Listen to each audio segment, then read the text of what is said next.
بحیرہ سفید روس کے شمال مغربی ساحل پر واقع بحیرہ بیرنٹس کا ایک جنوبی داخلی راستہ ہے۔ یہ مغرب میں کیرلیا، شمال میں جزیرہ نما کولا اور شمال مشرق میں جزیرہ نما کنین سے گھرا ہوا ہے۔ بحیرہ وائٹ کا پورا حصہ روسی خود مختاری کے تحت ہے اور اسے روس کے اندرونی پانیوں کا حصہ سمجھا جاتا ہے۔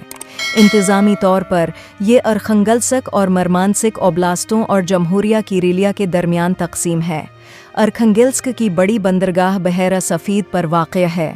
روس کی زیادہ تر تاریخ کے لیے یہ روس کا بین الاقوامی سمندری تجارت کا مرکزی مرکز تھا جو کھلموگوری سے تعلق رکھنے والے پومورس سمندر کنارے آباد کاروں کے ذریعے کیا جاتا تھا۔